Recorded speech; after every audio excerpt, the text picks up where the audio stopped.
بقى في الجديد منه الكابتن الوطني كابتن خالد الغندور طلع يقول لك ان في موقع ما او بان جريدة ما طلع تسأل الناس في الشارع هتشجعوا مين في نهائي افريقيا، صن داونز ولا بيراميدز؟ ازاي تسأل السؤال ده؟ طبعا فريق مصري بيمثل مصر، اكيد لازم تشجعه، لازم تروح تشجع بيراميدز. انت صفحة او موقع عايز يلم ريتش وخلاص.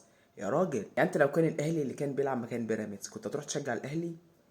ما حصلش. ميدو ذات نفسه طلع قال لك انا ما اقدرش اشجع النادي الاهلي ومش هشجع النادي الاهلي ابدا. فهو يعني الراجل حتى لو بيلعب فين مش هيشجع النادي الاهلي. هو حتى الراجل قالها بعضمة لسانه ان هو مش هيشجع النادي الاهلي. انت بقى عايز تفهمني ان انت لو الاهلي بيلعب في نهائي افريقيا او اي بطولة ما فيهاش الزمالك والزمالك ما كانش بينافس فيها، هتروح تشجع النادي الاهلي؟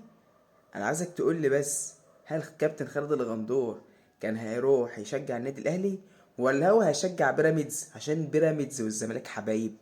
والجمهور الزمالك، اغلب جمهور الزمالك مش كله، اغلب جمهور الزمالك بيحب بيراميدز.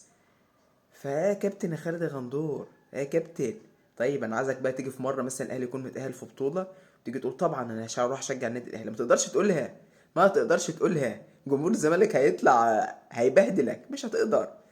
فبلاش يا كابتن خالد غندور، يعني هتشجع بيراميدز شجع بيراميدز في سكوات، يعني ما تطلعش تقول انا هشجع بيراميدز. انت في الاول وفي الاخر المفروض زملكاوي، يعني ما تشجعش حد غير فريقك، ما تحبش غير فريقك، عايز فريقك دايما اللي هو اللي يكسب. فانا مش فاهم يعني.